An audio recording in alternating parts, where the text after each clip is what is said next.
Halo, salam satu data.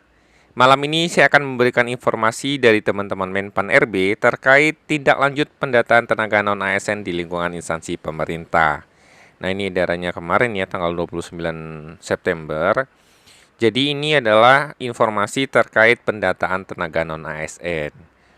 Nah, ini adalah dari teman-teman Menpan yang isinya sehubungan dengan surat Menteri Menpan RB bernomor B1511 yang diedarkan tanggal 22 Juli 2022 kemarin, yaitu terkait pendataan tenaga non-ASN di lingkungan instansi pemerintah yang telah ditindaklanjuti dengan langkah-langkah inventarisasi data oleh Kementerian Lembaga melalui sistem aplikasi miliknya BKN ya, yaitu pada situs ini pendataan non-ASN. Bersama ini dengan hormat kami sampaikan hal sebagai berikut. Yang pertama-tama kami ucapkan terima kasih dan penghargaan kepada para pejabat pembina kepegawaian, baik itu kementerian, lembaga, dan pemerintah daerah yang telah melakukan pendataan terhadap tenaga non-ASN yang berada di lingkungan instansi masing-masing.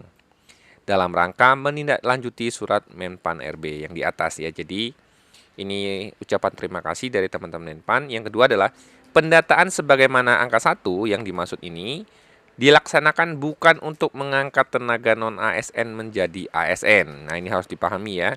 Namun bertujuan untuk memetakan dan mengetahui jumlah tenaga non-ASN di lingkungan instansi pemerintah, baik itu instansi pemerintah pusat maupun pemerintah daerah sebagai data dasar tenaga non-ASN. Nah, ini harus digarisbawahi ya.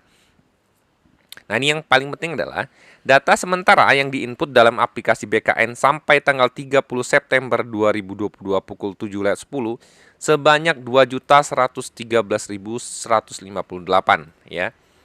Jadi yang sudah terdata di aplikasi pendataan BKN itu adalah kurang lebih 2.113.000 sekian ya. Di mana terdiri dari 66 instansi pusat dan 522 itu adalah instansi daerah ya. Ini cukup banyak ya. Nah, berdasarkan telah dari BKN ditemukan data yang tidak sesuai dengan ketentuan surat dari Menpan RB nomor B151. Jadi maksudnya adalah terdapat banyak yang diinputkan tetapi ternyata tidak sesuai dengan juknis yang dirilis di surat Menpan atau edaran dari surat Menpan RB itu yang 22 Juli kemarin ya. Berdasarkan hal tersebut dalam rangka menjaga validitas data dan akuntabilitas pendataan tersebut, agar para pejabat pembina kepegawaian melakukan langkah-langkah seperti ini ya. Langkah-langkahnya adalah seperti ini.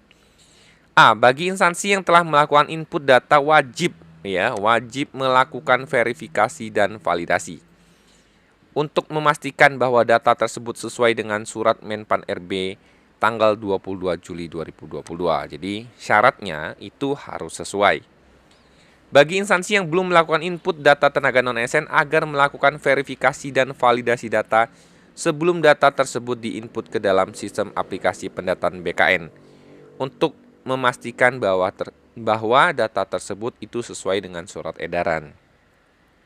Nah, ini juga penting agar data yang diinput teman-teman daerah itu benar-benar memang memenuhi syarat ya. Jadi tidak semua mungkin takutnya ada yang tidak memenuhi syarat juga ikut terverifikasi gitu ya. Nah, ini adalah informasi penting banget ya.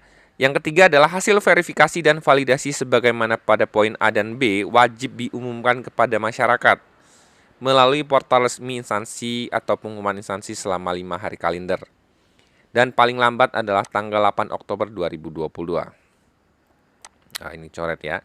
Untuk mendapatkan umpan balik masyarakat dan memastikan terciptanya transparansi serta menjamin akuntabilitas data yang disampaikan. Jadi, ini data-data yang sudah diinput oleh administrasi wajib dipublikasi ya. Jadi masyarakat bisa tahu, oh ternyata yang ikut pendataan tenaga non-ASN itu siapa-siapa saja namanya gitu ya. Ini salah satu bentuk transparansi, ini sangat baik. Perbaikan data terhadap hasil umpan balik masyarakat wajib dilakukan dalam jangka waktu 10 hari kalender atau paling lambat tanggal 22 Oktober 2022 pukul 17 melalui sistem aplikasi pendataan non-ASN miliknya BKN. Kemudian yang nomor 5 adalah data final hasil verifikasi dan validasi wajib disertai dengan SPTJM yang ditandatangani oleh pejabat pembina kepegawaian PPK apabila data final tersebut tidak disertai dengan SPTJM tidak akan dimasukkan dalam data dasar tenaga non-ASN. Jadi ini PPK-nya itu wajib membuat SPTJM ya agar ada yang bertanggung jawab tentang keabsahan data yang diinput. Dalam hal pejabat pembina kepegawaian memerlukan surat pertanggungjawaban mutlak dari pimpinan unit kerja yang bersangkutan, maka dapat dilakukan secara internal di lingkungan instansi masing-masing. Nah, ini nomor 7. Apabila di kemudian hari terdapat data yang tidak sesuai dengan ketentuan surat Menteri Pan-RB pada tanggal 22 Juli kemarin dan